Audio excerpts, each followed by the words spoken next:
Ivanhoe by Sir Walter Scott. Chapter 26. The hottest horse will oft be cool, the dullest will show fire.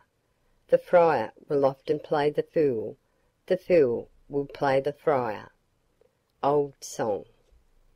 When the jester, arrayed in the cowl and frock of the hermit, and having his knotted cord twisted round his middle, stood before the portal of the castle of Front de Bœuf, the warder demanded of him his name and errand. "Pa Vobiscum," answered the jester, "I am poor brother of the order of St. Francis, who come hither to do my office to certain unhappy prisoners now secured within this castle." "Thou art a bold friar," said the warder, "to come hither, where, saving our own drunken confessor, a cock of thy feather hath not crowed these 20 years." "Yet I pray thee, do mine errand to the lord of the castle," answered the pretended friar. "Trust me, it will find good acceptance with him, and the cock will crow, that the whole castle shall hear him." "Gramercy," said the warder, "but if I come to shame for leaving my post upon thine errand, I will try whether a friar's grey gown be proof against a grey goose shaft." With this threat he left his turret, and carried to the hall of the castle his unwonted intelligence, that a holy friar stood before the gate and demanded instant admission. With no small wonder he received his master's commands to admit the holy man immediately, and having previously manned the entrance to guard against surprise, he obeyed, without further scruple, the commands which he had received.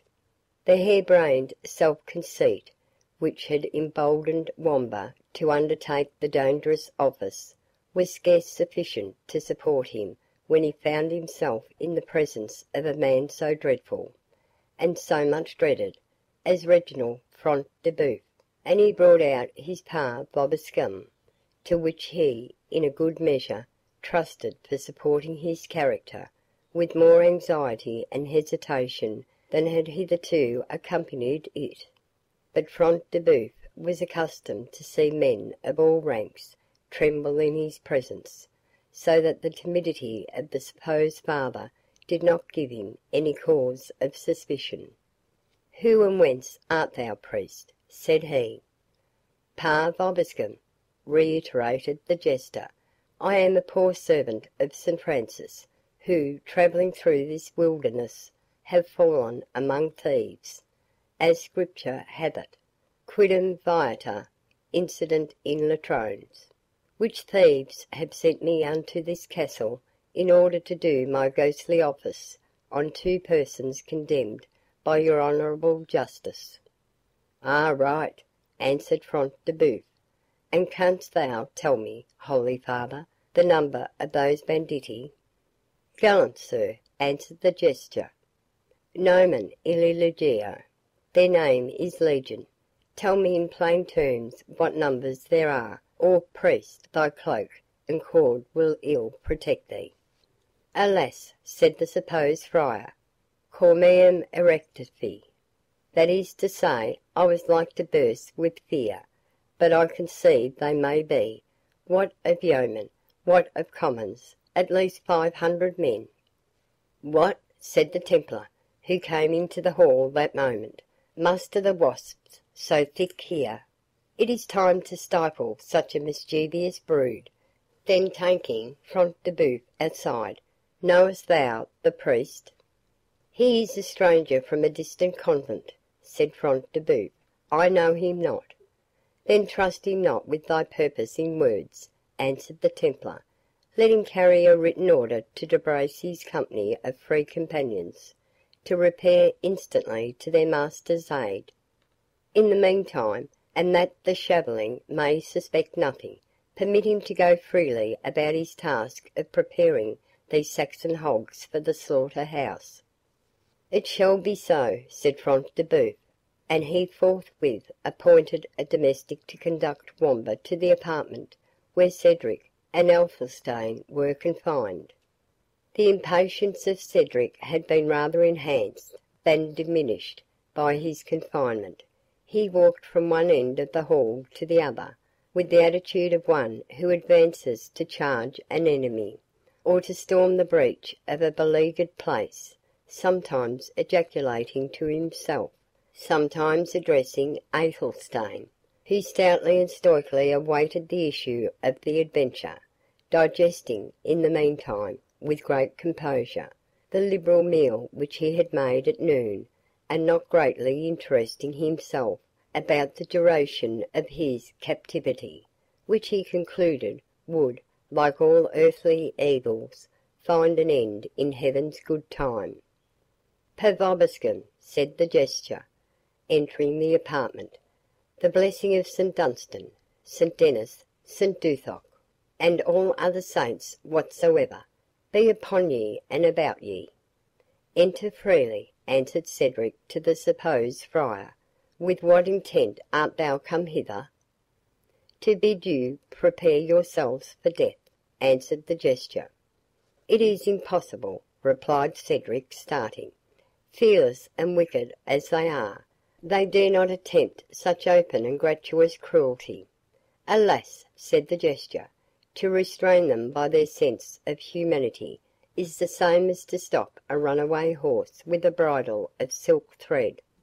Bethink thee, therefore, noble Cedric, and you also, gallant Athelstane, what crimes you have committed in the flesh, for this very day will ye be called to answer at a higher tribunal."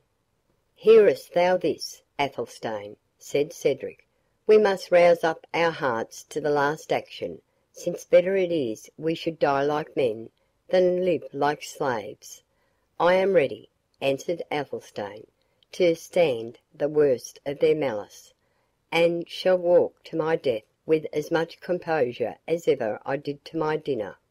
"Let us then unto our holy gear, father," said Cedric. "Wait yet a moment, good uncle," said the jester, in his natural tone. "Better look long before you leap in the dark." "By my faith," said Cedric, "I should know that voice."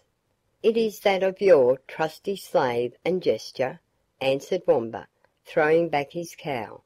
"Had you taken a fool's advice formerly, you would not have been here at all. Take a fool's advice now, and you will not be here long." "How meanest thou, knave?" answered the Saxon. "Even thus," replied Wamba.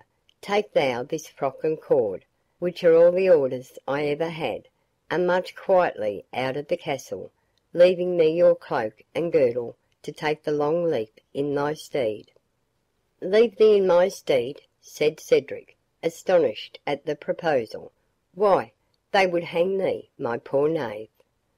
"And let do as they are permitted," said Wamba.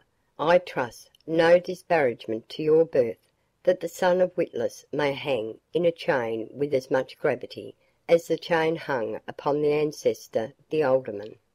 "Well, Wamba," answered Cedric, "for one thing I will grant thy request, and that is, if thou wilt make the exchange of garments with Lord Athelstane instead of me." "No, by St. Dunstan," answered Wamba, "there were little reason in that. Good right there is, that the son of Witless should suffer to save the son of Hereward, but little wisdom there were in his dying for the benefit of one whose fathers were strangers to his." "Villain," said Cedric, "the fathers of Athelstane were monarchs of England." "They might be whomsoever they pleased," replied Wamba, "but my neck stands too straight upon my shoulders to have it twisted for their sake. Wherefore, good my master, either take my proffer yourself, or suffer me to leave this dungeon as free as I entered." "Let the old tree wither," continued Cedric, "so the stately hope of the forest be preserved. Save the noble Athelstane, my trusty Wamba. It is the duty of each who has Saxon blood in his veins. Thou and I will abide together the utmost rage of our injurious oppressors, while he, free and safe, shall arouse the awakened spirits of our countrymen to avenge us." "Not so, Father Cedric," said Athelstane, grasping his hand, for, when roused to think or act, his deeds and sentiments were not unbecoming his high race. Not so, he continued. I would rather remain in this hall a week without food save the prisoner's stinted loaf, or drink save the prisoner's measure of water, than embrace the opportunity to escape which the slave's untaught kindness has purveyed for his master. You are called wise men, sirs, said the jester, and I a crazed fool. But, Uncle Cedric and Cousin Athelstane, the fool shall decide this controversy for ye, and save ye the trouble of straining courtesies any farther. I am like John a Duck's mare, that will let no man mount her but John a Duck. I came to save my master, and if he will not consent, buster, I can but go away home again. Kind service cannot be chucked from hand to hand like a shuttlecock or steel ball. I'll hang for no man but my own born master. Go then, noble Cedric, said Athelstane. Neglect not this opportunity. Your presence without may encourage friends to our rescue. Your remaining here would ruin us all. And is there any prospect, then, of rescue from without? Said Cedric, looking to the jester. Prospect, indeed, echoed Wamba. Let me tell you, when you fill my cloak, you are wrapped in a general's cassock. 500 men are there without, and I was this morning one of the chief leaders. My fool's cap was a casque, and my bauble a truncheon. Well, we shall see what good they will make by exchanging a fool for a wise man. Truly, I fear they will lose in valour what they may gain in discretion. And so farewell, master, and be kind to poor Gurth and his dog Fangs, and let my coxcomb hang in the hall at Rotherwood in memory that I flung away my life for my master like a faithful fool. The last word came out with a sort of double expression, betwixt jest and earnest. The tears stood in Cedric's eyes. Thy memory shall be preserved, he said, while fidelity and affection have honour upon earth, but that I trust I shall find the means of saving Rowena, and thee, Athelstane, and thee also, my poor Wamba. Thou shouldst not overbear me in this matter. The exchange of dress was now accomplished, when a sudden doubt struck Cedric. I know no language, he said, but my own, and a few words of their mincing Norman. How shall I bear myself like a reverend brother? The spell lies in 2 words, replied Wamba. Pa Vobiscum will answer all queries. If you go or come, eat or drink, bless or ban, Pa Vobiscum carries you through it all. It is as useful to a friar as a broomstick to a witch, or a wand to a conjurer. Speak it but thus, in a deep grave tone, Pa Vobiscum. It is irresistible. Watch and ward, knight and squire, foot and horse, it acts as charm upon them all. I think if they bring me out to be hanged tomorrow, as is much to be doubted they may, I will try its weight upon the finisher of the sentence. If such prove the case, said the master, my religious orders are soon taken, Pa Vobiscum. I trust I shall remember the password. Noble Athelstane, farewell, and farewell, my poor boy, whose heart might make amends for a weaker head. I will save you, or return and die with you. The royal blood of our Saxon kings shall not be spilt, while mine beats in my veins, nor shall one hair fall from the head of the kind knave who risked himself for his master, if Cedric's peril can prevent it. Farewell. Farewell, noble Cedric, said Athelstane. Remember, it is the true part of a friar to accept refreshment, if you are offered any. Farewell, uncle, added Wamba, and remember, Pa Vobiscum. Thus exhorted, Cedric sallied forth upon his expedition, and it was not long ere he had occasion to try the force of that spell, which his jester had recommended as omnipotent, in a low arched and dusky passage, by which he endeavoured to work his way to the hall of the castle, he was interrupted by a female form. "Pa vobiscum," said the Suada friar, and was endeavouring to hurry past, when a soft voice replied, "Avo bi, quasi, domine, reverend is me, pro misericordia vestra." "I am somewhat deaf," replied Cedric in good Saxon, and at the same time muttered to himself, "A curse on the fool and his pa vobiscum. I have lost my javelin at the first cast." It was, however, no unusual thing for a priest of those days to be deaf of his Latin ear, and this the person who now addressed Cedric knew full well. "I pray you of dear love, reverend father," she replied in his own language, "that you will deign to visit with your ghostly comfort a wounded prisoner of this castle, and have such compassion upon him and us as thy holy office teaches. Never shall good deed so highly advantage thy convent." "Daughter," answered Cedric, much embarrassed, "my time in this castle will not permit me to exercise the duties of mine office. I must presently forth. There is life and death upon my speed." "Yet, father, let me entreat you by the vow you have taken on you," replied the suppliant, "not to leave the oppressed and endangered without counsel or succour."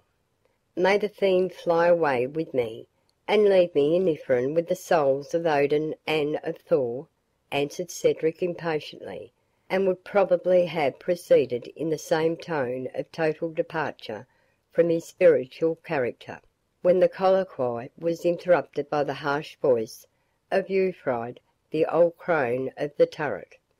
"How, minion," said she to the female speaker, "is this the manner in which you requite the kindness which permitted thee to leave thy prison cell yonder? Puttest thou thy reverend man to use ungracious language to free himself from the importunities of a Jewess?" "A Jewess," said Cedric, availing himself of the information to get clear of their interruption. "Let me pass, woman. Stop me not at your peril. I am fresh from my holy office, and would avoid pollution." "Come this way, father," said the old hag. "Thou art a stranger in this castle, and canst not leave it without a guide. Come hither, for I would speak with thee. And you, daughter of an accursed race, go to the sick man's chamber, and tend him until my return, and woe betide you if you again quit it without my permission." Rebecca retreated. Her importunities had prevailed upon Ulfride to suffer her to quit the turret, and Ulfride had employed her services where she herself would most gladly have paid them, by the bedside of the wounded Ivanhoe. With an understanding awake to their dangerous situation, and prompt to avail herself of each means of safety which occurred, Rebecca had hoped something from the presence of a man of religion, who, she learned from Ulfride, had penetrated into this godless castle. She watched the return of the supposed ecclesiastic with the purpose of addressing him, and interesting him in favour of the prisoners, with what imperfect success the reader has been just acquainted. End of Chapter 26. Chapter 27. Fond wretch, and what canst thou relate but deeds of sorrow, shame, and sin? Thy deeds are proved, thou knowest thy fate. But come, thy tale, begin, begin. But I have griefs of other kind, troubles and sorrows more severe. Give me to ease my tortured mind, lend to my woes a patient ear. And let me, if I may not find a friend to help, find one to hear. Crabbe's Hall of Justice. When Urfried had, with clamours and menaces, driven Rebecca back to the apartment from which she had sallied, she proceeded to conduct the unwilling Cedric into a small apartment, the door of which she heedfully secured. Then, fetching from a cupboard a stoup of wine and 2 flagons, she placed them on the table, and said in a tone rather asserting a fact than asking a question, "Thou art Saxon, father, deny it not." She continued, observing that Cedric hastened not to reply, "The sounds of my native language are sweet to mine ears, though seldom heard save from the tongues of the wretched and degraded serfs on whom the proud Normans impose the meanest drudgery of this dwelling. Thou art a Saxon, father, a Saxon, and, save as thou art a servant of God, a free man. Thine accents are sweet in mine ear. Do not Saxon priests visit this castle, then?" replied Cedric. "It were, methinks, their duty to comfort the outcast and oppressed children of the soil." "They come not, or if they come, they better love to revel at the boards of their conquerors," answered Urfried, "than to hear the groans of their countrymen. So, at least, report speaks of them. Of myself I can say little. This castle for 10 years has opened to no priest save the debauched Norman chaplain who partook the nightly revels of Front de Bœuf, and he has been long gone to render an account of his stewardship. But thou art a Saxon priest, and I have one question to ask of thee." "I am a Saxon," answered Cedric, "but unworthy surely of the name of priest. Let me be gone on my way. I swear I will return, or send one of our fathers more worthy to hear your confession." "Stay yet a while," said Urfried. "The accents of the voice which thou hearest now will soon be choked with the cold earth, and I would not descend to it like the beast I have lived. But wine must give me strength to tell the horrors of my tale." She poured out a cup, and drank it with a frightful avidity, which seemed desirous of draining the last drop in the goblet. "It stupefies," she said, looking upwards as she finished her draught, "but it cannot cheer. Partake it, father, if you would hear my tale without sinking down upon the pavement." Cedric would have avoided pledging her in this ominous conviviality, but the sign which she made to him expressed impatience and despair. He complied with her request, and answered her challenge in a large wine-cup. She then proceeded with her story, as if appeased by his complaisance. "I was not born," she said, "father, the wretch that thou now seest me.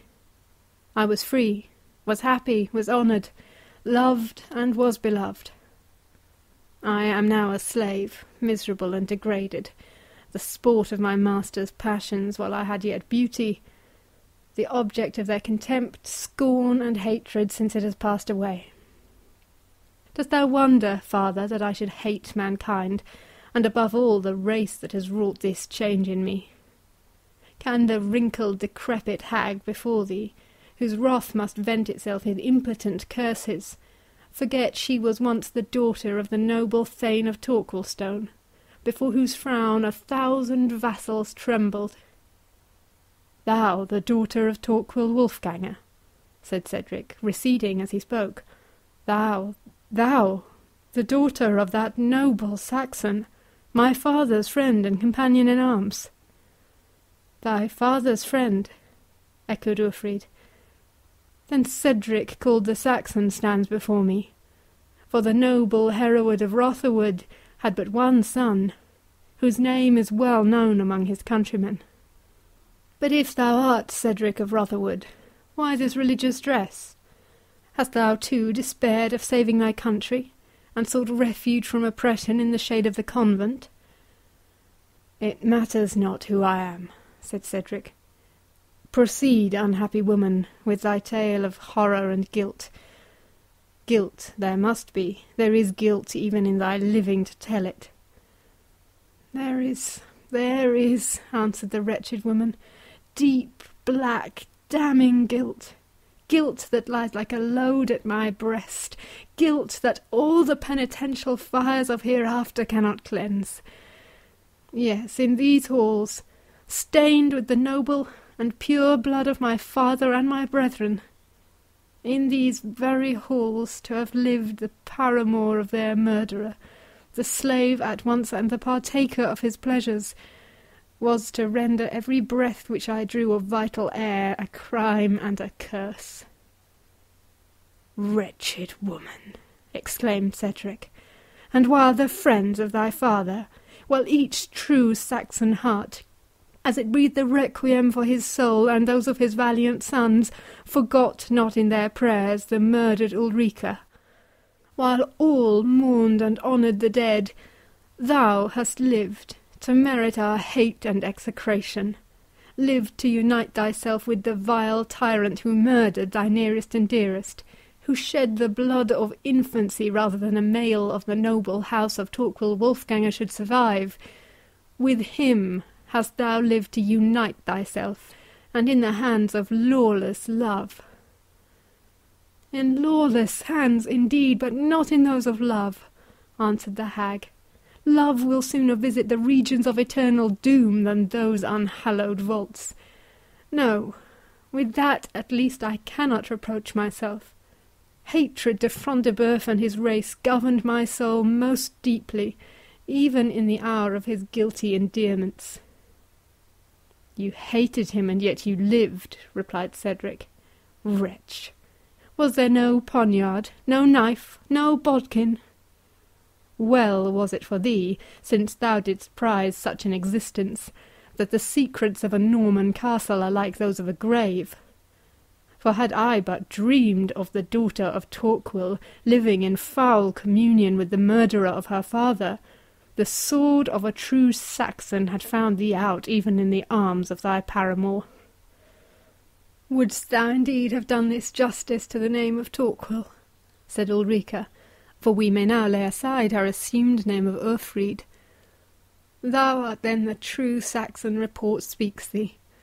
For even within these accursed walls, where, as thou well sayest, guilt shrouds itself in inscrutable mystery, even there has the name of Cedric been sounded, and I, wretched and degraded, have rejoiced to think that there yet breathed an avenger of our unhappy nation. I also have had my hours of vengeance. I have fomented the quarrels of our foes, and heated drunken revelry into murderous broil. I have seen their blood flow. I have heard their dying groans. Look on me, Cedric.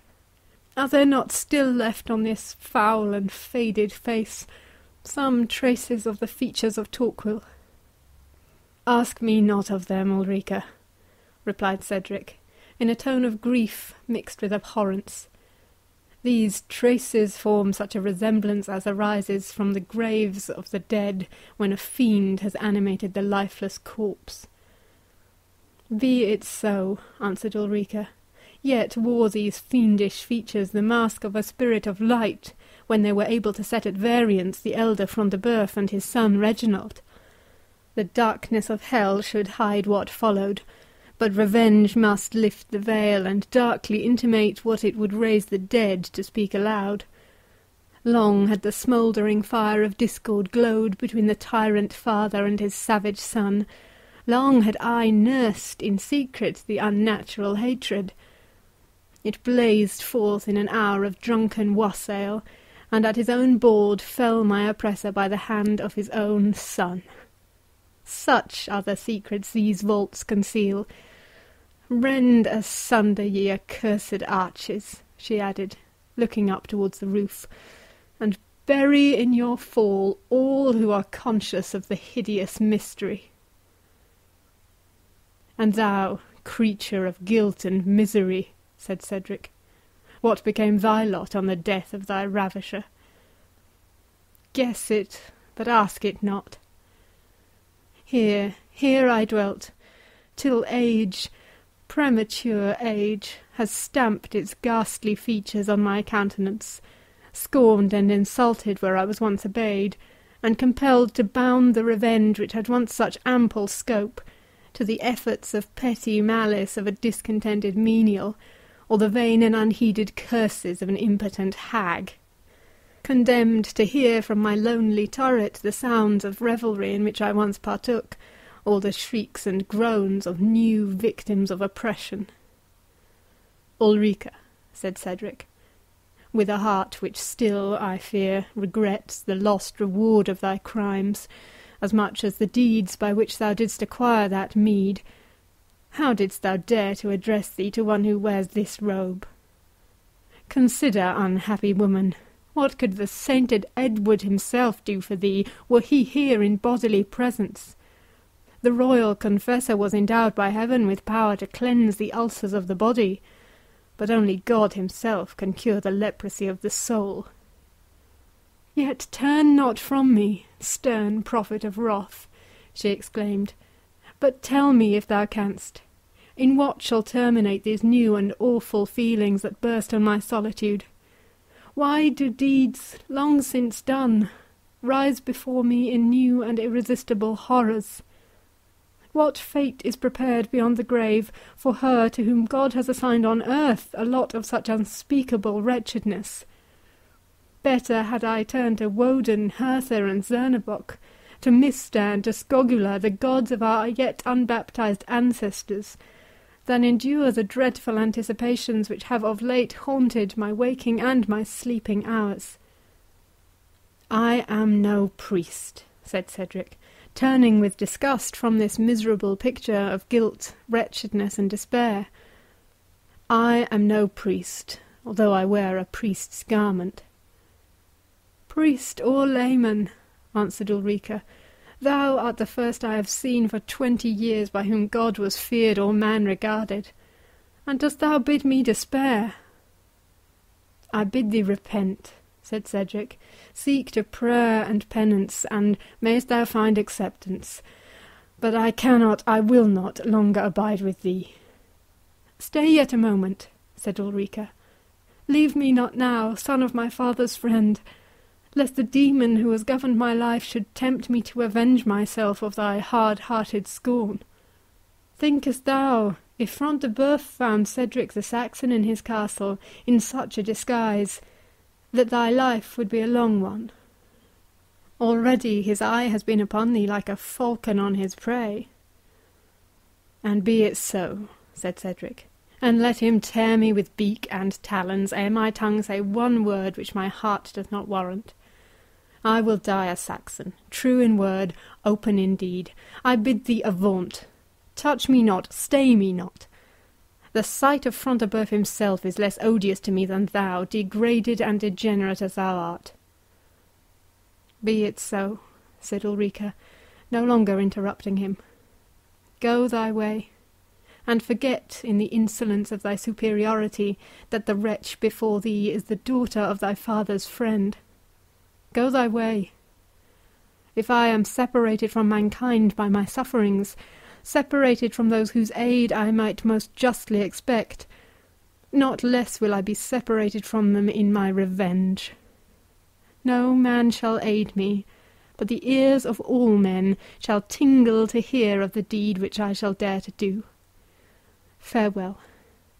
Thy scorn has burst the last tie which seemed yet to unite me to my kind, a thought that my woes might claim the compassion of my people. Ulrica, said Cedric, softened by this appeal, hast thou borne up and endured to live through so much guilt and so much misery, and wilt thou now yield to despair, when thine eyes are opened to thy crimes, and when repentance were thy fitter occupation? Cedric, answered Ulrica, thou little knowest the human heart. To act as I have acted, to think as I have thought, requires the maddening love of pleasure, mingled with the keen appetite of revenge, the proud consciousness of power, draughts too intoxicating for the human heart to bear, and yet retain the power to prevent. Their force has long passed away. Age has no pleasures, wrinkles have no influence, revenge itself dies away in impotent curses.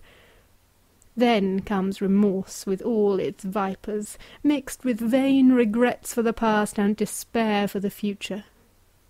Then, when all other strong impulses have ceased, we become like the fiends in hell, who may feel remorse, but never repentance.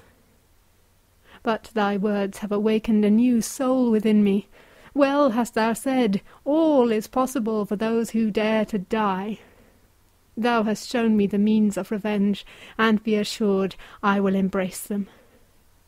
It has hitherto shared this wasted bosom with other and with rival passions.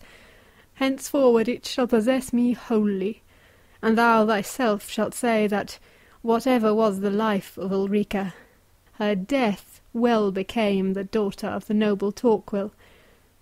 There is a force without beleaguering this accursed castle. Hasten to lead them to the attack, and when thou shalt see a red flag wave from the turret on the eastern angle of the donjon, press the Normans hard. They will then have enough to do within, and you may win the wall in spite both of bow and mangonel. Begone, I pray thee, follow thine own fate, and leave me to mine. Cedric would have inquired farther into the purpose which she thus darkly announced, but the stern voice of Front de Bœuf was heard, exclaiming, "Where tarries this loitering priest? By the scalloped shell of Compostella, I will make a martyr of him if he loiters here to hatch treason among my domestics." "What a true prophet," said Ulrica, "is an evil conscience. But heed him not, out unto thy people. Cry your Saxon onslaught, and let them sing their war song of Rollo if they will. Vengeance shall bear a burden to it." As she thus spake, she vanished through a private door, and Reginald Front de Bœuf entered the apartment. Cedric, with some difficulty, compelled himself to make obeisance to the haughty baron, who returned his courtesy with a slight inclination of the head. "Thy penitents, father, have made a long shrift. It is the better for them, since it is the last they shall ever make. Hast thou prepared them for death?" "I found them," said Cedric, in such French as he could command, "expecting the worst, from the moment they knew into whose power they had fallen." "How now, Sir Friar?" replied Front de Bœuf. "Thy speech, methinks, smacks of a Saxon tongue." "I was bred in the convent of St. Withold of Burton," answered Cedric. "Ay," said the baron, "it had been better for thee to have been a Norman, and better for my purpose too. But need has no choice of messengers. That St. Withold's of Burton is an owlet's nest worth the harrying. The day will soon come that the frock shall protect the Saxon as little as the mail coat." "God's will be done," said Cedric, in a voice tremulous with passion, which Front de Bœuf imputed to fear. "I see," said he, "that thou dreamest already that our men-at-arms are in thy refectory and thy ale-vaults. But do me one cast of thy holy office, and come what list of others, thou shalt sleep as safe in thy cell as a snail within his shell of proof." "Speak your commands," said Cedric, with suppressed emotion. "Follow me through this passage, then, that I may dismiss thee by the postern." And as he strode on his way before the supposed friar, Front de Bœuf thus schooled him in the part which he desired he should act. "Thou seest, Sir Friar, yon herd of Saxon swine, who have dared to environ this castle of Torquilstone. Tell them whatever thou hast at mind of the weakness of this fortalice, or aught else that can detain them before it for 24 hours. Meantime, bear thou this scroll. But soft, canst read, Sir Priest?" "Not a jot, I," answered Cedric, "save on my breviary. And then I know the characters, because I have the holy service by heart. Praised be Our Lady and St. Withold." "Befitter messenger for my purpose. Come, carry thou this scroll to the castle of Philippa de Malvoisin. Say it cometh from me, and is written by the Templar Brian de Bois Guilbert, and that I pray him to send it to York with all the speed man and horse can make. Meanwhile tell him to doubt nothing, he shall find us whole and sound behind our battlement. Shame on it that we should be compelled to hide thus by a pack of runagates, who are wont to fly even at the flash of our pennons and the tramp of our horses. I say to thee, priest, contrive some cast of thine art to keep the knaves where they are, till our friends bring up their lances.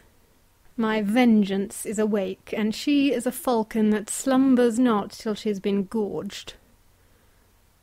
"By my patron saint," said Cedric, with deeper energy than became his character, "and by every saint who has lived and died in England, your commands shall be obeyed.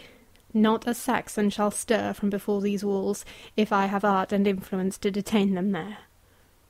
"Ah," said Front de Bœuf, "thou changest thy tone, Sir Priest, and speakest brief and bold, as if thy heart were in the slaughter of the Saxon herd. And yet thou art thyself of kindred to the swine."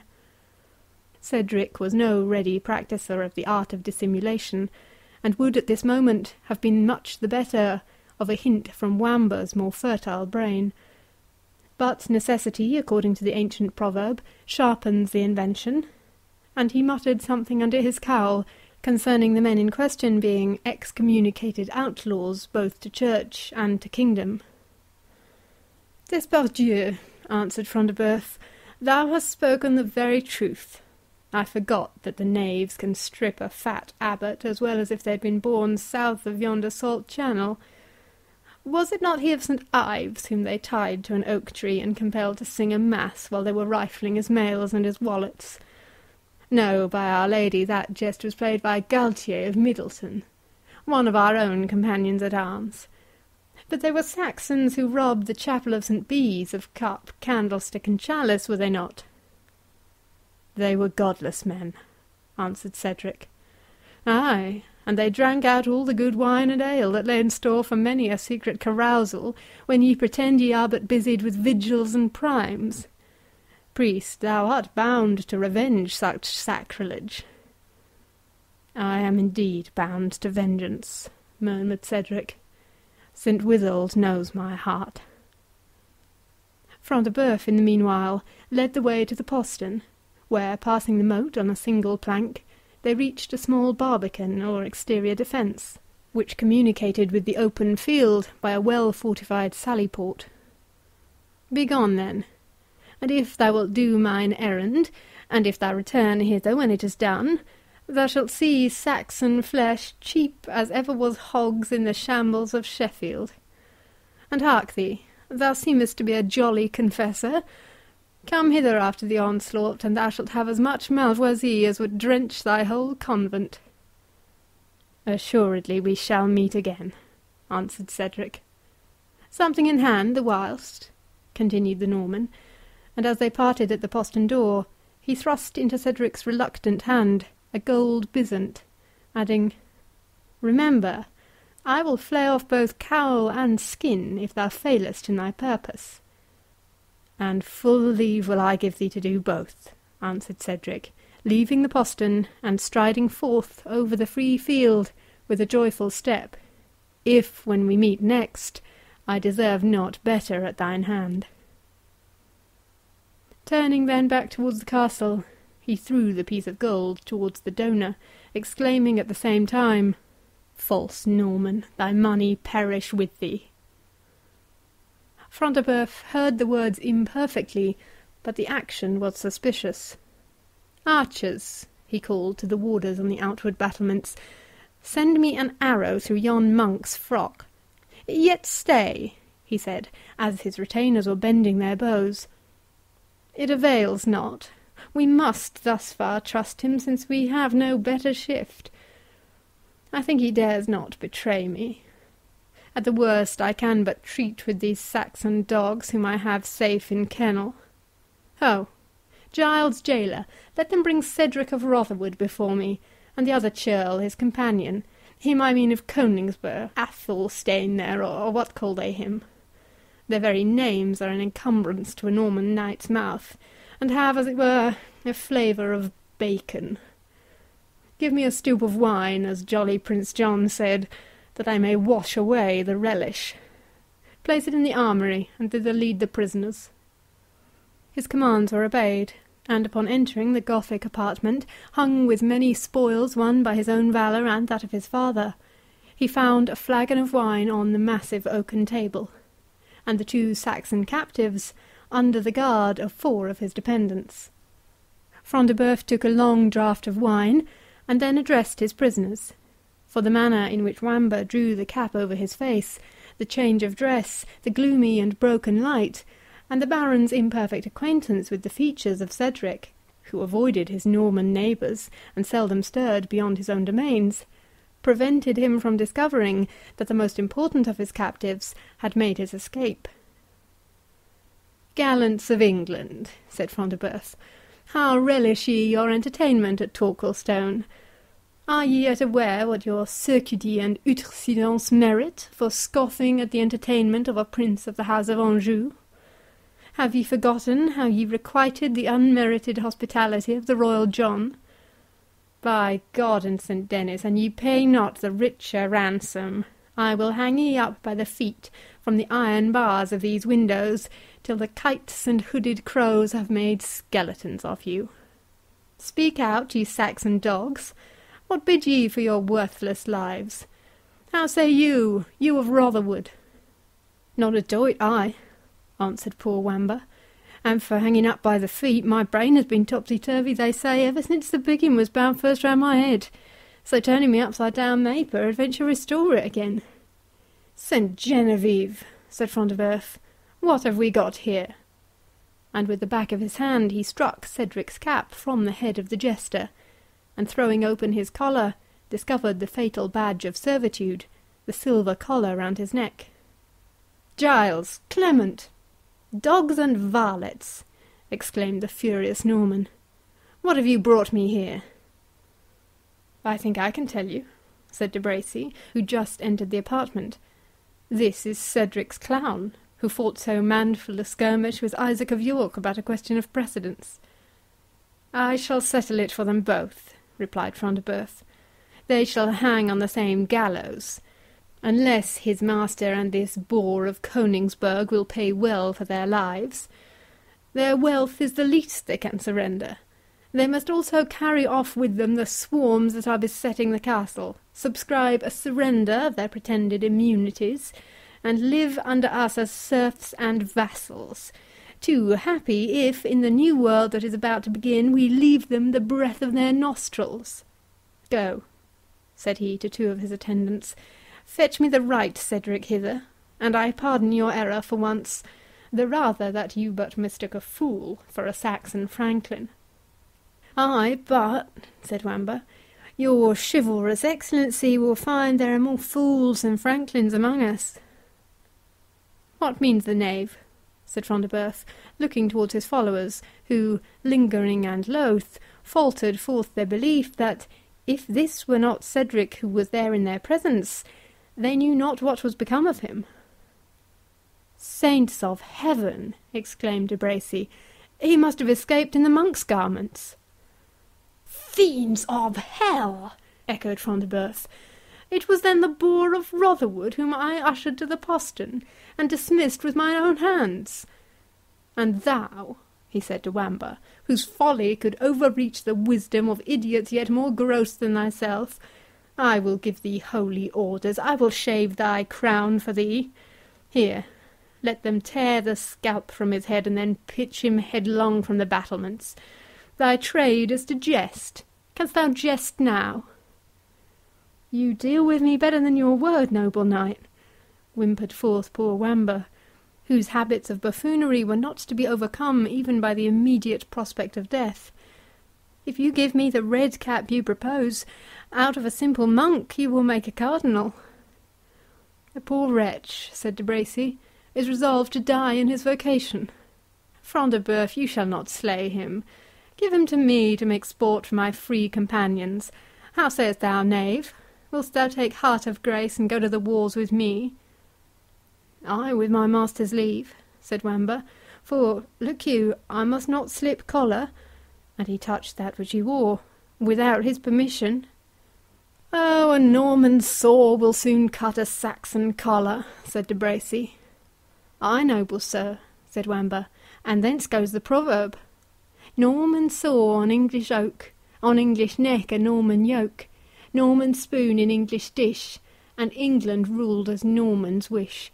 Blithe world to England never will be more, till England's rid of all the four." "Thou dost well, de Bracy," said Front de Bœuf, "to stand there listening to a fool's jargon when destruction is gaping for us. Seest thou not we are overreached, and that our proposed mode of communicating with our friends without has been disconcerted by this same motley gentleman thou art so fond to brother? What views have we to expect but instant storm?" "To the battlements, then," said de Bracy. "When didst thou ever see me the graver for the thoughts of battle? Call the Templar yonder, and let him fight but half so well for his life as he hath done for his order. Make thou to the walls thyself with thy huge body, let me do my poor endeavour in my own way, and I tell thee the Saxon outlaws may as well attempt to scale the clouds as the castle of Torquilstone.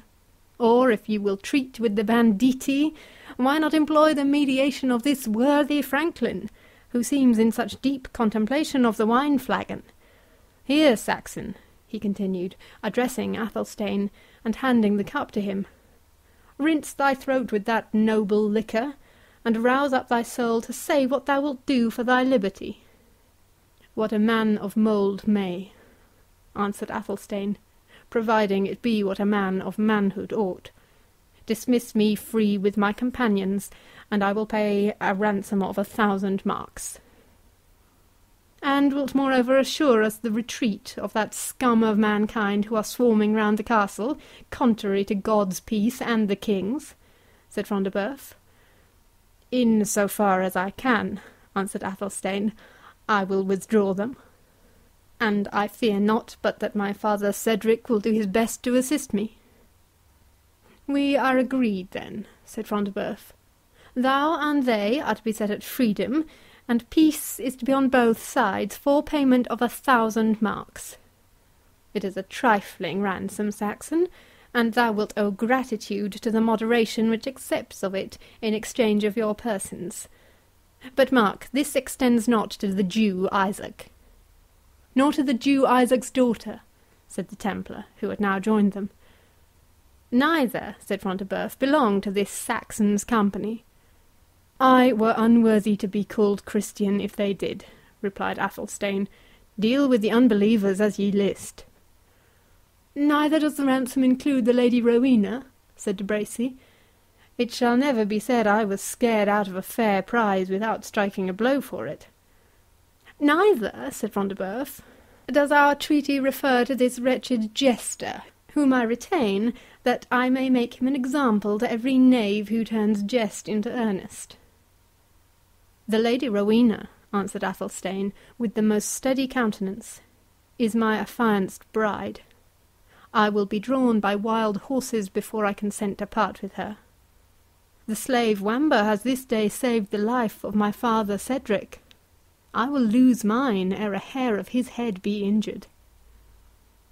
"Thy affianced bride, the Lady Rowena, the affianced bride of a vassal like thee," said de Bracy. "Saxon, thou dreamest that the days of thy 7 kingdoms are returned again. I tell thee, the princes of the house of Anjou confer not their wards on men of such lineage as thine." "My lineage, proud Norman," replied Athelstane, "is drawn from a source more pure and ancient than that of a beggarly Frenchman, whose living is won by selling the blood of the thieves whom he assembles under his paltry standard.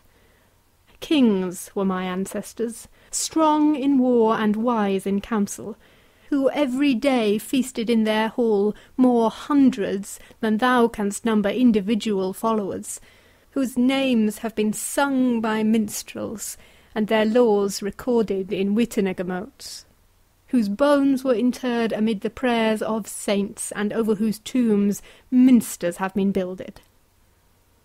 "Thou hast it, de Bracy," said Front de Bœuf, well pleased with the rebuff which his companion had received. "The Saxon hath hit thee fairly." "As fairly as a captive can strike," said de Bracy, with apparent carelessness, "for he whose hands are tied should have his tongue at freedom. But thy glibness of reply, comrade," rejoined he, speaking to Athelstane, "will not win the freedom of the Lady Rowena." To this Athelstane, who had already made a longer speech than was his custom to do on any topic, however interesting, Returned no answer. The conversation was interrupted by the arrival of a menial, who announced that a monk demanded admittance at the postern gate. "In the name of St. Bennet, the prince of these bull-beggars," said Front de Bœuf, "have we a real monk this time, or another impostor? Search him, slaves, for an ye suffer a second impostor to be palmed upon you, I will have your eyes torn out, and hot coals put into the sockets."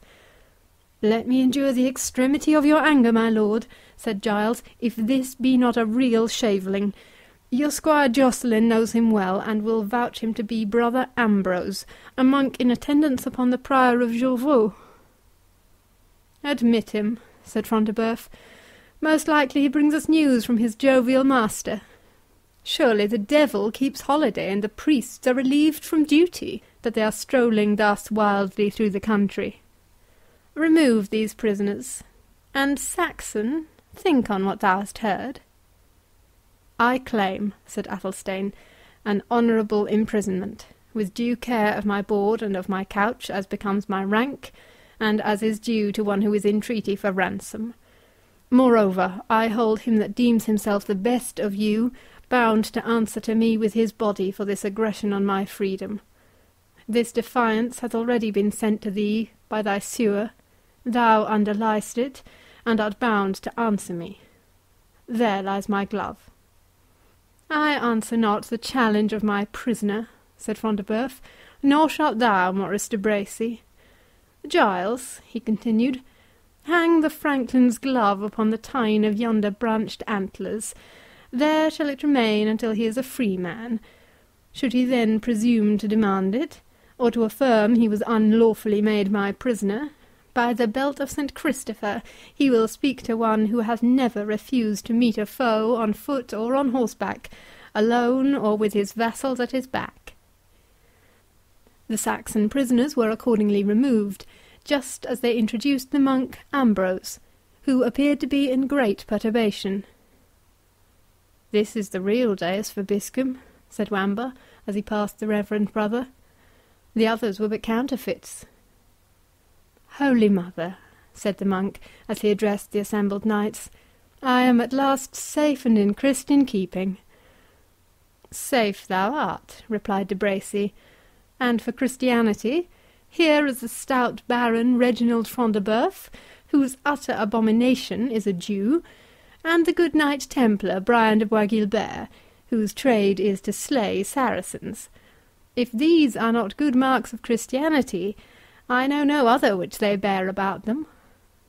"Ye are friends and allies of our reverend father in God, Aymer, prior of Jorvaulx," said the monk, without noticing the tone of de Bracy's reply. "Ye owe him aid, both by knightly faith and holy charity, for what saith the blessed St. Augustine in his treatise De Civitate Dei—" "What saith the devil?" interrupted Front de Bœuf. "Or rather, what dost thou say, Sir Priest? We have little time to hear text from the Holy Fathers." "Sancta Maria!" ejaculated Father Ambrose. "How prompt to ire are these unhallowed laymen!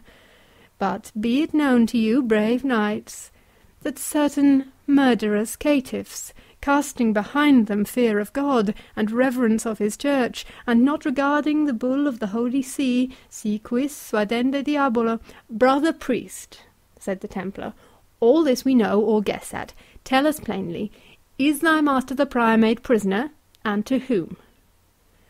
"Surely," said Ambrose, "he is in the hands of the men of Belial, infestors of these woods, and contemners of the holy text.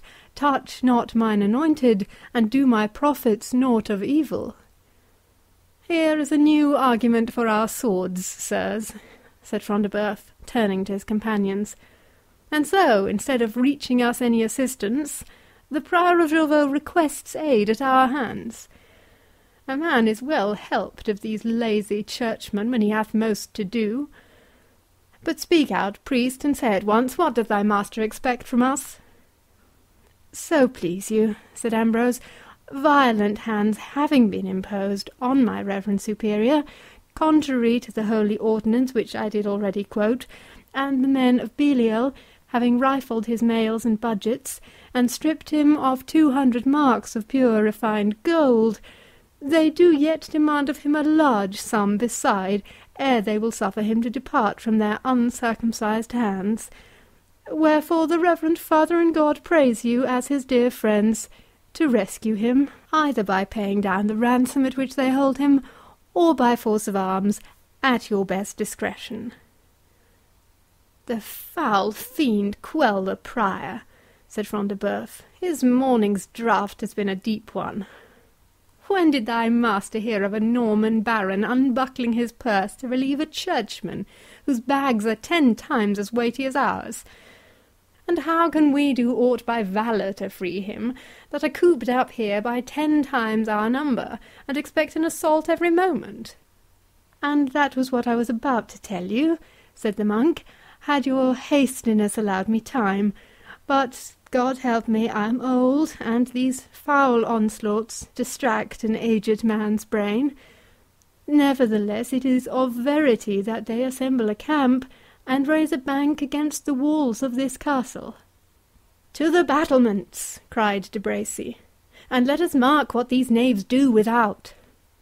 And so saying, he opened a latticed window, which led to a sort of bartizan, or projecting balcony, and immediately called from thence to those in the apartment, "Saint Denis, but the old monk hath brought true tidings. They bring forward mantelets and pervices, and the archers muster on the skirts of the wood like a dark cloud before a hailstorm."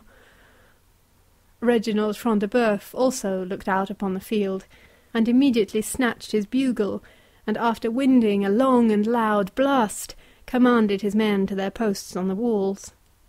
"De Bracy, look to the eastern side where the walls are lowest. Noble Bois Guilbert, thy trade has well taught thee how to attack and defend. Look thou to the western side. I myself will take post at the Barbican.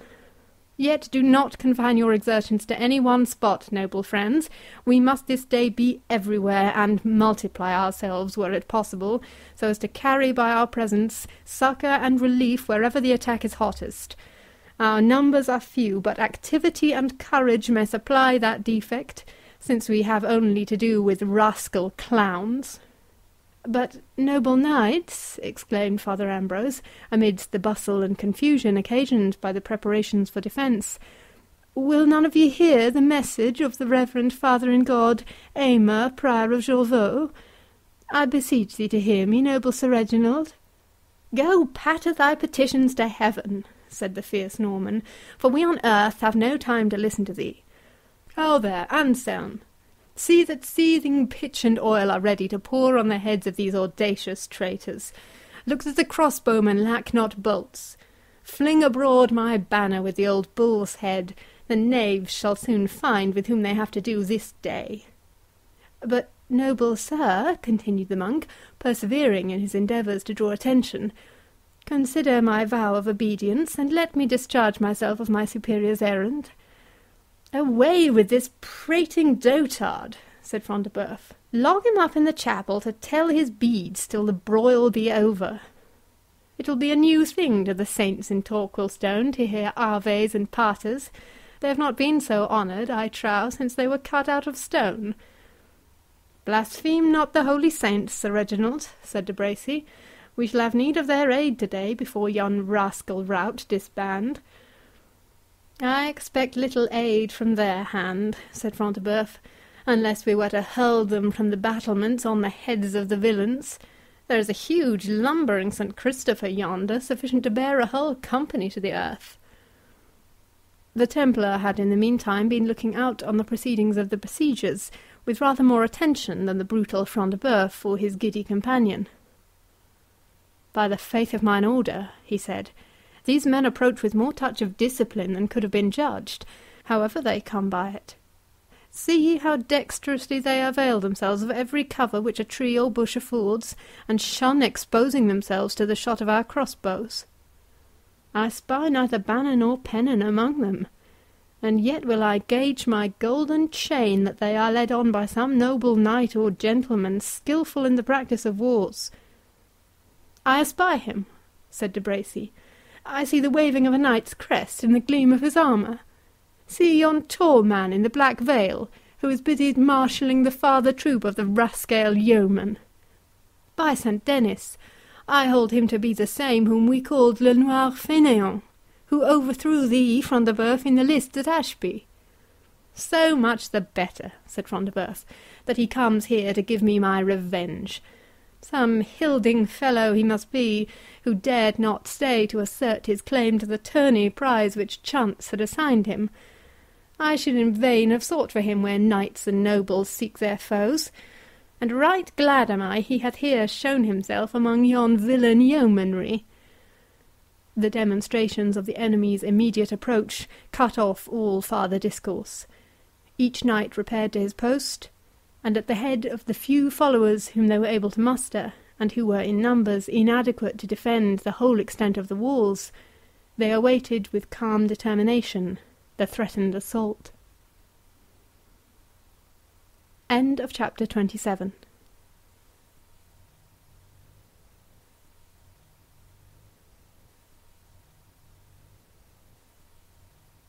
Chapter 28. This wandering race, severed from other men, boast yet their intercourse with human arts. The seas, the woods, the deserts which they haunt, find them acquainted with their secret treasures, and unregarded herbs and flowers and blossoms display undreamt-of powers when gathered by them. The Jew. Our history must needs retrograde for the space of a few pages, to inform the reader of certain passages material to his understanding the rest of this important narrative. His own intelligence may indeed have easily anticipated that, when Ivanhoe sunk down and seemed abandoned by all the world, it was the importunity of Rebecca which prevailed on her father to have the gallant young warrior transported from the lists to the house which for the time the Jews inhabited in the suburbs of Ashby. It would not have been difficult to have persuaded Isaac to this step in any other circumstances, for his disposition was kind and grateful, but he had also the prejudices and scrupulous timidity of his persecuted people, and those were to be conquered. "Holy Abraham!" he exclaimed, "he is a good youth, and my heart bleeds to see the gore trickle down his rich embroidered hacketon and his corslet of goodly price, but to carry him to our house... Damsel, hast thou well considered? He is a Christian, and by our law we may not deal with the stranger and Gentile, save for the advantage of our commerce." "Speak not so, my dear father," replied Rebecca. "We may not indeed mix with them in banquet and in jollity, but in wounds and in misery the Gentile becometh the Jew's brother." "I would I knew what the Rabbi Jacob ben Tudela would opine on it," replied Isaac.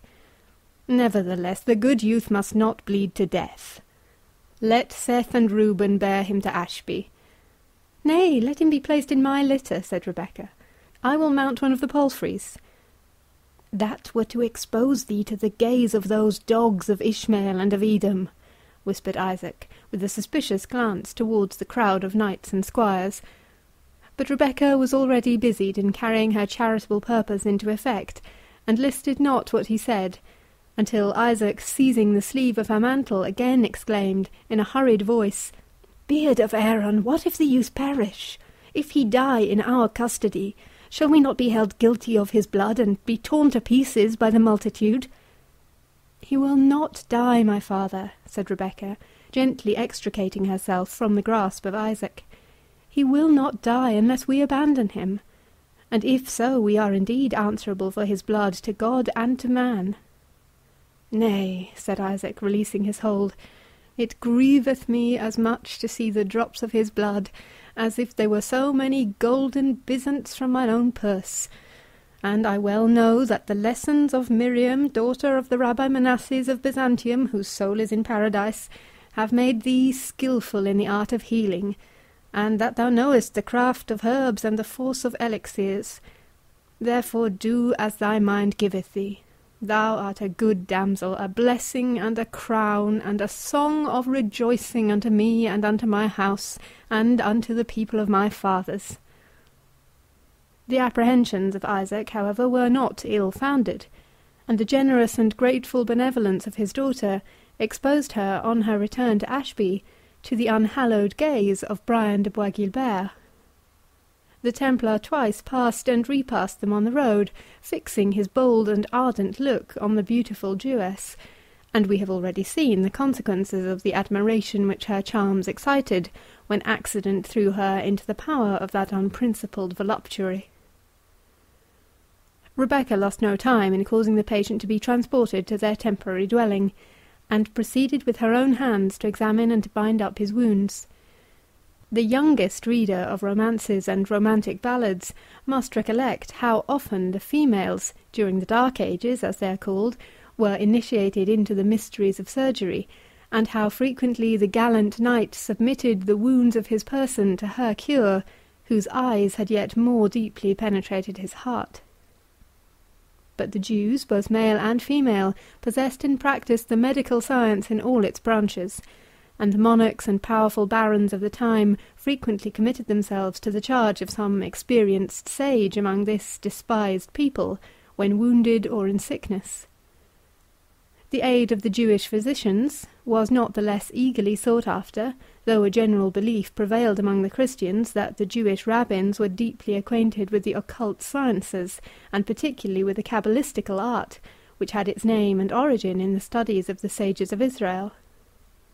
Neither did the rabbins disown such acquaintance with supernatural arts, which added nothing, for what could add aught, to the hatred with which their nation was regarded, while it diminished the contempt with which that malevolence was mingled.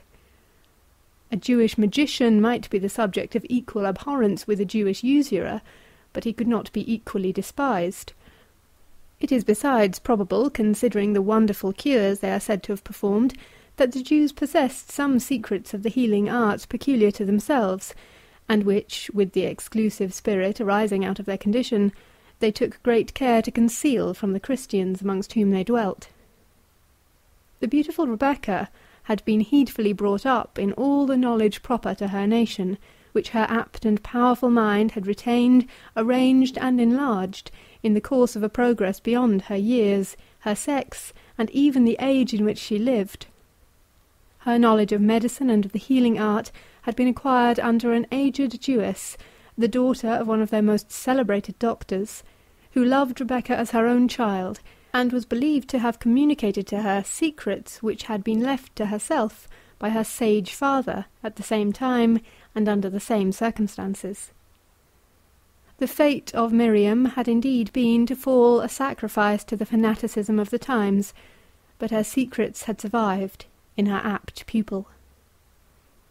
Rebecca, thus endowed with knowledge as with beauty, was universally revered and admired by her own tribe, who almost regarded her as one of those gifted women mentioned in the sacred history. Her father himself, out of reverence for her talents, which involuntarily mingled itself with his unbounded affection, permitted the maiden a greater liberty than was usually indulged to those of her sex by the habits of her people, and was, as we have just seen, frequently guided by her opinion, even in preference to his own. When Ivanhoe reached the habitation of Isaac, he was still in a state of unconsciousness, owing to the profuse loss of blood which had taken place during his exertions in the lists. Rebecca examined the wound, and having applied to it such vulnerary remedies as her art prescribed, informed her father that if fever could be averted, of which the great bleeding rendered her little apprehensive, and if the healing balsam of Miriam retained its virtue, there was nothing to fear for his guest's life, and that he might with safety travel to York with them on the ensuing day. Isaac looked a little blank at this annunciation. His charity would willingly have stopped short at Ashby, or at most would have left the wounded Christian to be tended in the house where he was residing at present, with an assurance to the Hebrew to whom it belonged that all expenses should be duly discharged. To this, however, Rebecca opposed many reasons, of which we shall only mention two that had peculiar weight with Isaac. The one was that she would on no account put the phial of precious balsam into the hands of another physician, even of her own tribe, lest that valuable mystery should be discovered. The other, that this wounded knight, Wilfred of Ivanhoe, was an intimate favourite of Richard Coeur de Lion, and that in case the monarch should return, Isaac, who had supplied his brother John with treasure to prosecute his rebellious purposes, would stand in no small need of a powerful protector who enjoyed Richard's favour. "Thou art speaking but sooth, Rebecca," said Isaac, giving way to these weighty arguments. "It were an offending of heaven to betray the secrets of the blessed Miriam, for the good which heaven giveth is not rashly to be squandered upon others, whether it be talents of gold and shekels of silver, or whether it be the secret mysteries of a wise physician. Assuredly they should be preserved to those to whom Providence hath vouchsafed them. And him whom the Nazarenes of England call the Lion's Heart, assuredly it were better for me to fall into the hands of a strong lion of Idumea than into his, if he shall have got assurance of my dealing with his brother. Wherefore I will lend ear to thy counsel, and this youth shall journey with us unto York, and our house shall be as a home to him until his wound shall be healed. And if he of the Lion Heart shall return to the land, as is now noised abroad, then shall this Wilfred of Ivanhoe be unto me as a wall of defence, when the king's displeasure shall burn high against thy father. And if he doth not return, this Wilfred may nevertheless repay us our charges when he shall gain treasure by the strength of his spear and of his sword, even as he did yesterday and this day also. For the youth is a good youth, and keepeth the day which he appointeth, and restoreth that which he borroweth, and succoureth the Israelite, even the child of my father's house, when he is encompassed by strong thieves and sons of Belial." It was not until evening was nearly closed that Ivanhoe was restored to consciousness of his situation. He awoke from a broken slumber, under the confused impressions which are naturally attendant on the recovery from a state of insensibility. He was unable for some time to recall exactly to memory the circumstances which had preceded his fall in the lists, or to make out any connected chain of the events in which he had been engaged upon the yesterday. A sense of wounds and injury, joined to great weakness and exhaustion, was mingled with the recollection of blows dealt and received, of steeds rushing upon each other, overthrowing and overthrown, of shouts and clashing of arms, and all the heady tumult of a confused fight. An effort to draw aside the curtain of his couch was in some degree successful, although rendered difficult by the pain of his wound. To his great surprise, he found himself in a room magnificently furnished, but having cushions instead of chairs to rest upon, and in other respects partaking so much of oriental costume that he began to doubt whether he had not, during his sleep, been transported back again to the land of Palestine. The impression was increased when, the tapestry being drawn aside, a female form, dressed in a rich habit which partook more of the Eastern taste than that of Europe, glided through the door which it concealed, and was followed by a swarthy domestic. As the wounded knight was about to address this fair apparition, she imposed silence by placing her slender finger upon her ruby lips, while the attendant, approaching him, proceeded to uncover Ivanhoe's side, and the lovely Jewess satisfied herself that the bandage was in its place, and the wound doing well. She performed her task with a graceful and dignified simplicity and modesty, which might, even in more civilized days, have served to redeem it from whatever might seem repugnant to female delicacy. The idea of so young and beautiful a person engaged in attendance on a sick bed, or in dressing the wound of one of a different sex, was melted away and lost in that of a beneficent being contributing her effectual aid to relieve pain and to avert the stroke of death. Rebecca's few and brief directions were given in the Hebrew language to the old domestic, and he, who had been frequently her assistant in similar cases, obeyed them without reply. The accents of an unknown tongue, however harsh they might have sounded when uttered by another, had, coming from the beautiful Rebecca, the romantic and pleasing effect which fancy ascribes to the charms pronounced by some beneficent fairy, unintelligible indeed to the ear, but from the sweetness of the utterance and benignity of aspect which accompanied them, touching and affecting to the heart. Without making an attempt at further question, Ivanhoe suffered them in silence to take the measures they thought most proper for his recovery, and it was not until those were completed, and this kind physician about to retire, that his curiosity could no longer be suppressed. "Gentle maiden," he began, in the Arabian tongue, with which his Eastern travels had rendered him familiar, and which he thought most likely to be understood by the turbaned and caftaned damsel who stood before him, "I pray you, gentle maiden, of your courtesy—" But here he was interrupted by his fair physician, a smile which she could scarce suppress dimpling for an instant a face whose general expression was that of contemplative melancholy. "I am of England, Sir Knight, and speak the English tongue, although my dress and my lineage belong to another climate." "Noble damsel," again the Knight of Ivanhoe began, and again Rebecca hastened to interrupt him.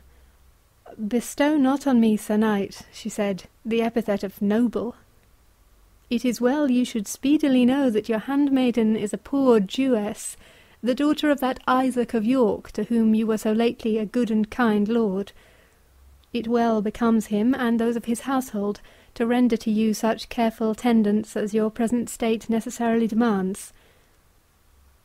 I know not whether the fair Rowena would have been altogether satisfied with the species of emotion with which her devoted knight had hitherto gazed on the beautiful features and fair form and lustrous eyes of the lovely Rebecca, eyes whose brilliancy was shaded and, as it were, mellowed by the fringe of her long silken eyelashes, and which a minstrel would have compared to the evening star darting its rays through a bower of jessamine. But Ivanhoe was too good a Catholic to retain the same class of feelings towards a Jewess. This Rebecca had foreseen, and for this very purpose she had hastened to mention her father's name and lineage.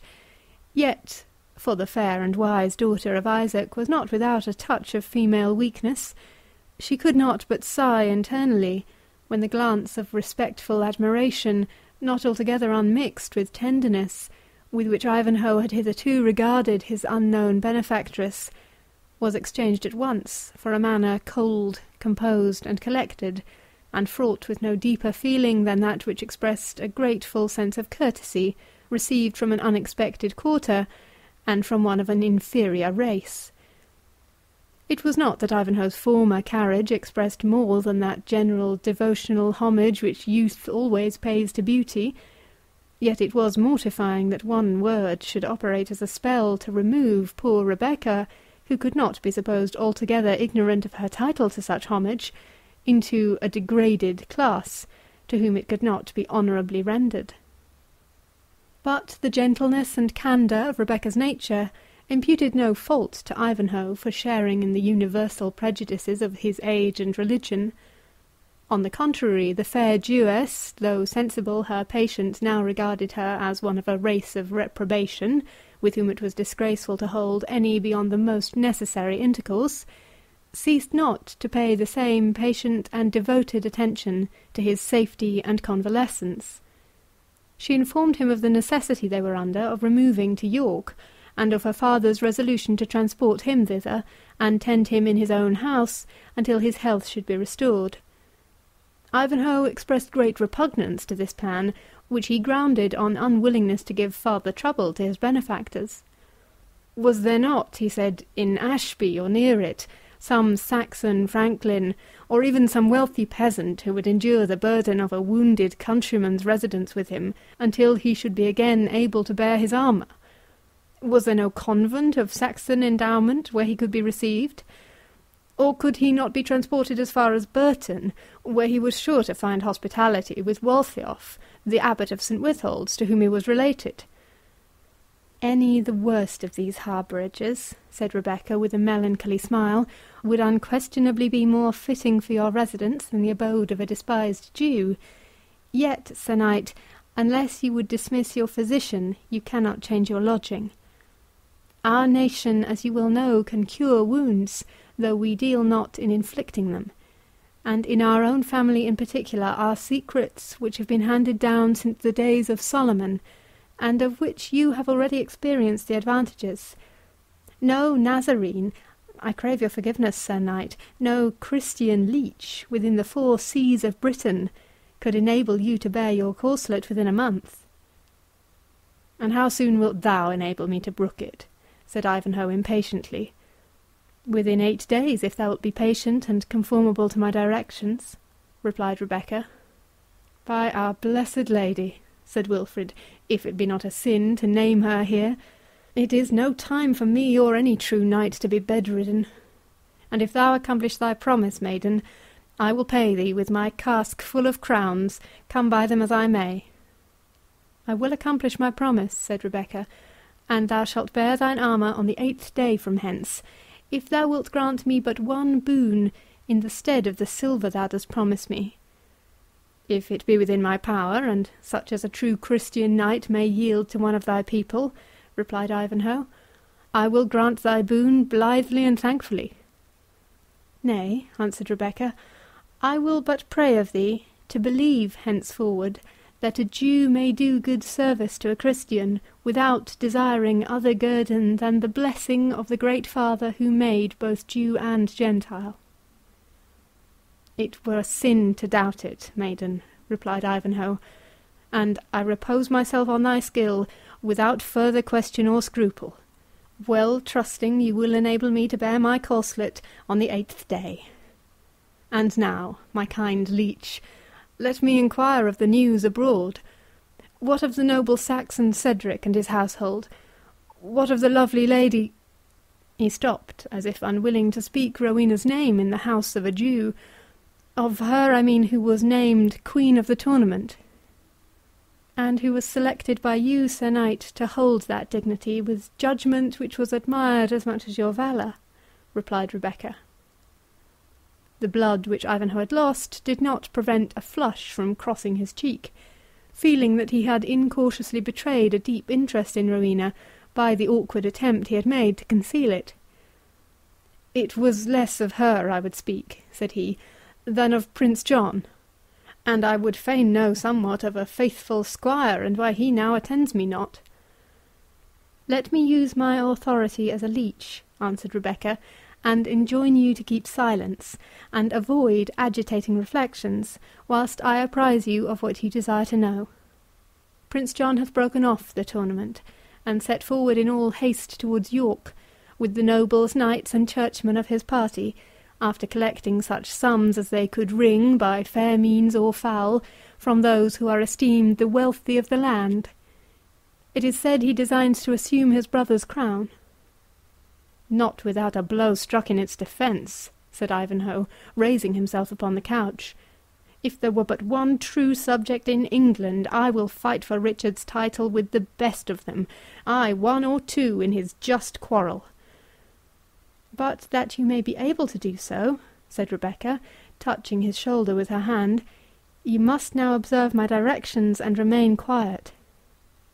"True, maiden," said Ivanhoe, "as quiet as these disquieted times will permit. And of Cedric and his household?" "His steward came but brief while since," said the Jewess, "panting with haste, to ask my father for certain moneys, the price of wool, the growth of Cedric's flocks, and from him I learnt that Cedric and Athelstane of Coningsburgh had left Prince John's lodging in high displeasure, and were about to set forth on their return homeward." "Went any lady with them to the banquet?" said Wilfred. "The Lady Rowena," said Rebecca, answering the question with more precision than it had been asked, "the Lady Rowena went not to the Prince's feast, and, as the steward reported to us, she is now on her journey back to Rotherwood with her guardian Cedric. And touching your faithful squire, Gurth—" "Ha!" exclaimed the knight, "knowest thou his name?" "But thou dost," he immediately added, "and well thou mayst, for it was from thy hand, and, as I am now convinced, from thine own generosity of spirit, that he received but yesterday 100 zecchins." "Speak not of that," said Rebecca, blushing deeply. "I see how easy it is for the tongue to betray what the heart would gladly conceal." "But this sum of gold," said Ivanhoe gravely, "my honour is concerned in repaying it to your father." "Let it be as thou wilt," said Rebecca, "when 8 days have passed away. But think not and speak not now of aught that may retard thy recovery." "Be it so, kind maiden," said Ivanhoe. "I were most ungrateful to dispute thy commands. But one word of the fate of poor Gurth, and I have done with questioning thee." "I grieve to tell thee, Sir Knight," answered the Jewess, "that he is in custody by the order of Cedric." And then, observing the distress which her communication gave to Wilfred, she instantly added, "But the steward Oswald said that if nothing occurred to renew his master's displeasure against him, he was sure that Cedric would pardon Gurth, a faithful serf and one who stood high in favour, and who had but committed this error out of the love which he bore to Cedric's son. And he said moreover that he and his comrades, and especially Wamba the jester, were resolved to warn Gurth to make his escape by the way, in case Cedric's ire against him could not be mitigated." "Would to God they may keep their purpose," said Ivanhoe. "But it seems as if I were destined to bring ruin on whomsoever hath shown kindness to me. My king, by whom I was honoured and distinguished, thou seest that the brother most indebted to him is raising his arms to grasp his crown. My regard hath brought restraint and trouble on the fairest of her sex, and now my father in his mood may slay this poor bondsman but for his love and service to me. Thou seest, maiden, what an ill-fated wretch thou dost labour to assist. Be wise and let me go, ere the misfortunes which track my footsteps like slot-hounds shall involve thee also in their pursuit." "Nay," said Rebecca, "thy weakness and thy grief, Sir Knight, make thee miscalculate the purposes of heaven. Thou hast been restored to thy country when it most needed the assistance of a strong hand and a true heart. And thou hast humbled the pride of thine enemies and those of thy king, when their horn was most highly exalted. And for the evil which thou hast sustained, seest thou not that heaven has raised thee a helper and a physician, even among the most despised of the land? Therefore be of good courage, and trust that thou art preserved for some marvel which thine arm shall work before this people. Adieu, and having taken the medicine which I shall send thee by the hand of Reuben, compose thyself again to rest, that thou mayst be the more able to endure the journey on the succeeding day." Ivanhoe was convinced by the reasoning, and obeyed the directions of Rebecca. The draught which Reuben administered was of a sedative and narcotic quality, and secured the patient's sound and undisturbed slumbers. In the morning his kind physician found him entirely free from feverish symptoms, and fit to undergo the fatigue of a journey. He was deposited in the horse-litter which had brought him from the lists, and every precaution taken for his travelling with ease. In one circumstance only even the entreaties of Rebecca were unable to secure sufficient attention to the accommodation of the wounded knight. Isaac, like the enriched traveller of Juvenal's 10th satire, had ever the fear of robbery before his eyes, conscious that he would be alike accounted fair game by the marauding Norman noble and by the Saxon outlaw. He therefore journeyed at a great rate, and made short halts and shorter repasts, so that he passed by Cedric and Athelstane, who had several hours the start of him, but who had been delayed by their protracted feasting at the convent of St. Withold's. Yet such was the virtue of Miriam's balsam, or such the strength of Ivanhoe's constitution, that he did not sustain from the hurried journey that inconvenience which his kind physician had apprehended. In another point of view, however, the Jew's haste proved somewhat more than good speed. The rapidity with which he insisted on travelling bred several disputes between him and the party whom he had hired to attend him as a guard. These men were Saxons, and not free by any means from the national love of ease and good living which the Normans stigmatized as laziness and gluttony. Reversing Shylock's position, they had accepted the employment in hopes of feeding upon the wealthy Jew, and were very much displeased when they found themselves disappointed by the rapidity with which he insisted on their proceeding. They remonstrated also upon the risk of damage to their horses by these forced marches. Finally there arose betwixt Isaac and his satellites a deadly feud concerning the quantity of wine and ale to be allowed for consumption at each meal. And thus it happened that when the alarm of danger approached, and that which Isaac feared was likely to come upon him, he was deserted by the discontented mercenaries on whose protection he had relied, without using the means necessary to secure their attachment. In this deplorable condition, the Jew, with his daughter and her wounded patient, were found by Cedric, as has already been noticed, and soon afterwards fell into the power of De Bracy and his confederates. Little notice was at first taken of the horse litter, and it might have remained behind but for the curiosity of De Bracy, who looked into it under the impression that it might contain the object of his enterprise, for Rowena had not unveiled herself. But De Bracy's astonishment was considerable when he discovered that the litter contained a wounded man, who, conceiving himself to have fallen into the power of Saxon outlaws, with whom his name might be a protection for himself and his friends, frankly avowed himself to be Wilfred of Ivanhoe. The ideas of chivalrous honour which, amidst his wildness and levity, never utterly abandoned De Bracy, prohibited him from doing the knight any injury in his defenceless condition, and equally interdicted his betraying him to Front de Bœuf, who would have had no scruples to put to death, under any circumstances, the rival claimant of the fief of Ivanhoe. On the other hand, to liberate a suitor preferred by the Lady Rowena, as the events of the tournament, and indeed Wilfred's previous banishment from his father's house, had made matter of notoriety, was a pitch far above the flight of De Bracy's generosity. A middle course betwixt good and evil was all which he found himself capable of adopting, and he commanded 2 of his own squires to keep close by the litter, and to suffer no one to approach it. If questioned, they were directed by their master to say that the empty litter of the Lady Rowena was employed to transport one of their comrades who had been wounded in the scuffle.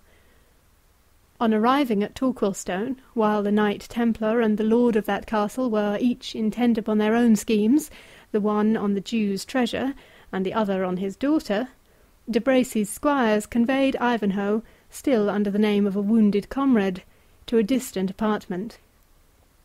This explanation was accordingly returned by these men to Front de Bœuf, when he questioned them why they did not make for the battlements upon the alarm. "A wounded companion?" he replied, in great wrath and astonishment. "No wonder that churls and yeomen wax so presumptuous as even to lay leaguer before castles, and that clowns and swineherds send defiances to nobles, since men-at-arms have turned sick men's nurses, and free companions are grown keepers of dying folk's curtains when the castle is about to be assailed. To the battlements, ye loitering villains!" he exclaimed, raising his stentorian voice till the arches around rung again. "To the battlements, or I will splinter your bones with this truncheon." The men sulkily replied that they desired nothing better than to go to the battlements, providing Front de Bœuf would bear them out with their master, who had commanded them to tend the dying man. "The dying man, knaves!" rejoined the Baron. "I promise thee we shall all be dying men, and we stand not to it the more stoutly. But I will relieve the guard upon this caitiff companion of yours. Here, Urfried, hag, fiend of a Saxon witch, hearest me not? Tend me this bedridden fellow, since he must needs be tended, whilst these knaves use their weapons. Here be 2 arblasts, comrade, with windlaces and quarrels. To the barbican with you, and see you drive each bolt through a Saxon brain." The men, who, like most of their description, were fond of enterprise and detested inaction, went joyfully to the scene of danger, as they were commanded, and thus the charge of Ivanhoe was transferred to Urfried or Ulrica. But she, whose brain was burning with remembrance of injuries and with hopes of vengeance, was readily induced to devolve upon Rebecca the care of her patient. End of chapter 28.